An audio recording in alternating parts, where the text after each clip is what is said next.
Hello, my name is Bob DeMott. I'd like to read a few poems from my new book, Up Late Reading Birds of America, which is available now from Haley Hoggin's Sheila-Na-Gig editions. These are not lineated poems in the traditional sense. They're actually prose poems. So they tried to combine the spaciousness of prose with some of the intense emotional lyricism and concentration of poetry. So they look sort of like four square poems on the page, as you can see here, not traditionally lineated as you would normally think of in a lyric poem. So they're kind of hybrids, I guess you could say. Maybe you could call them proems, as I do sometimes, prose poems. But they're very congenial to me in terms of my voice and my interests. I'll start by reading the title poem. It's called Up Late Reading Birds of America, and it begins with a little epigram from John James Audubon. Quote, "In my sleep, I continually dreamed of birds. No need for alarm or clock radio today at dawn. Incessant cawing of crows, savviest birds in Christendom, pulls you up from tidal suck of sleep into aviary of warped flights and body betrayals. In mind's eye, out there, roadside, beneath hoary chinkapin oak, a flattened mammal carcass, coons or possums, you don't know for sure, bully beak probing its brain, luckless upstaring marble eye, a delectable plum or juicy oyster for morning's imperial scavengers, rising breeze now ruffling their gloss black feathers, shimmering like darkened mylar in each turn of wind. The great spine-broke book still open on your chest, passion of color held tight and talon-gripped, scapular shafts arrowing a printed page. Still groggy, see yourself, younger, almost unrecognizable, sleepwalking, if you want to think of it that way, coming toward home again, toward that small, sharp-angled suburban house at Wood's Edge, coming home again through nodding foxtail, head-high grass, plumed cattail stalks, foggy-headed too, like this, having followed all day a commotion of crows until you found them dive-bombing a lone barred owl, the first one you had ever seen. Under a milky sky whose pale ambient eye saw all and said nothing, you watched, wanderer, hidden in a tangle of crooked sumac and spiked hawthorn bushes, as the lumpen-bodied bird flew, crazed by crows, through dappled sunlight, a crook-winged fish in air, its palsied body tricked from dreamland, careening bedazzled from one tree to another, like a drunk stunned to silence when there is too little mercy to go around. What's done is done, though, and even now, in a whisk of breath, molted self slipping in and out of shadows, you belong to no one, yet go on reading, turning pages, humbled by each avian spectacle, still starved by the thing shrinking in your heart, the ruinous blank in your eye, the empty what have you, let's say, like birds' riotous language, meant now, you see, only to tease and bedevil, nothing more, nothing less. I want to follow that with another poem called During a War, and this is dedicated to three of my closest friends, Mark Rollins, John Mitchell, and Lars Lutton. During a war. We were gathered around our host's dining room table, a group of us revelers. This was after champagne in the living room, in front of a fieldstone fireplace that reached to the rafters. Did I say it was a new house? A new airy house in the country with killer views? A few fieldstones, rough to the touch, still sported tiny colonies of moss. Everyone remarked, especially the city dwellers among us, look how positively wonderful, they said, and several, thinking it would make a difference, carried water to the stones' lips so the homely tufts would never lose their spunk. But water missed its mark, ran crazily down to the floor, gathered in small puddles by our feet. Enough is enough, some quipster said. Let was be the finale of is. As I was saying, we were gathered around our host's dining room table, a group of us revelers.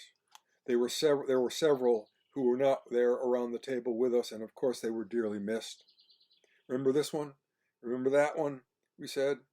We thought about them, then raised our glasses heartily, cheerfully, around the long harvest table, spoke their names more or less in concert. Did I say it was Thanksgiving? It was also someone's birthday, which happened to fall exactly on Thanksgiving Day, every 7 years, I think it is. This was a 7th-year double whammy, national holiday and birthday on the very same day. It doesn't get much better than that, someone said between forkfuls. Wait, yes it does. This was actually a triple whammy, because it wasn't just any routine birthday, but a landmark birthday too, like 21, 40, or in this case 60. The big 60, our host said, reaching for the gravy boat.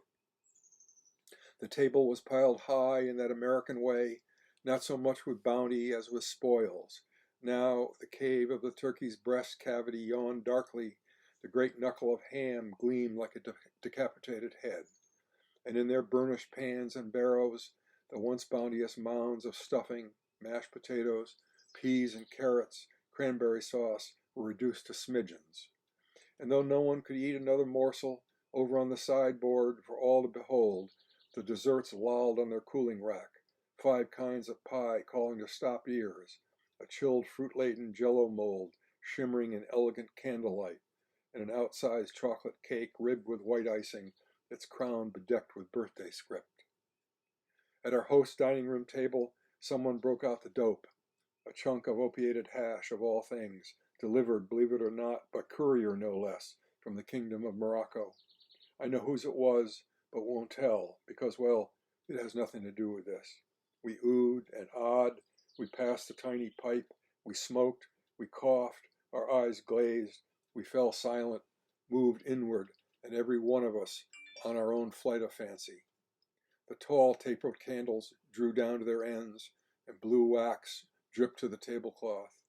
Later, in unison, we threw our flute-stem glasses into the firebox to christen the house, our host's new lives there at the edge of those burly woods.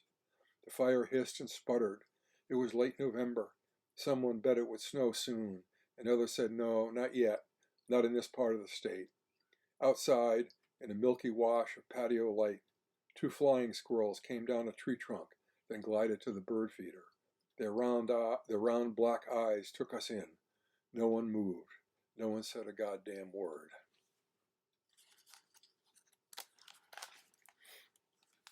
The last poem I'd like to read is called Yellow Trillium, which is a flower, yellow trillium, brown trout, rusty spinner. Yellow trillium is a woodland spring plant. Rusty spinner is a spent version of a mayfly, which trout love to feed on. This is for my cousin-in-law, Earl Duback, who died last year. He and I were fairly constant fishing companions over the years. Yellow trillium, brown trout, rusty spinner. You know that time of year, hardly a murmur at first, no more than a stutter at best. That baseboard hum and mumble carries on for a few weeks, loud then soft, back and forth, all the live leafy things and their kin playing hide and seek, dawdling like slowpokes, tying their laces, and even phoebes, they of the thinnest flute music, skimping and saving their pennies for a nest to be plastered for safety's sake under abandoned barn eave or out-of-the-way bridge abutment. It goes on that way a long time, near watercourses, tall timber, and low hills, a stutter here, a shimmer there, stasis reigns, monotony is king. Then one morning you wake at dawn to green fuse bursting in every nook and cranny, every bird in Christendom trilling its feathered head off, and suddenly, without asking your permission, the world in the small place you live jolts and jives too fast to be held back, though you, already backward looking, are lamenting the moments passing, the precise minute and second hence, when it all comes to an end in an eye blink, and the world takes another turn without your consent. So it could have been wind-blown Montana or Utah, where light batters in from all sides without mercy, or the South Countries of England, Walton Country, in its lush spring finery, with monocled gents afoot on the close-mown berms, rods in hand, and not a hair out of place. But it wasn't. Let's say this was near home, on a quick-footed river in Appalachia, where you have no choice before now becomes then, but to get with the speeding express, to put up or shut up, to fish or cut bait in this land of root and bud essentials that nervy theoreticians say don't exist.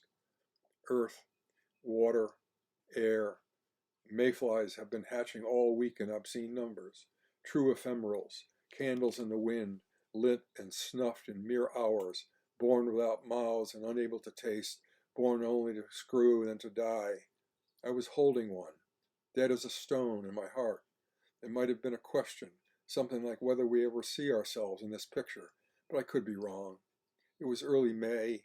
I was supposed to be somewhere but forgot where, supposed to be with someone but forgot who. Maybe it was home, maybe it was not, maybe it was you, maybe it was not. I closed my eyes and tried to think of nothing beyond nothing.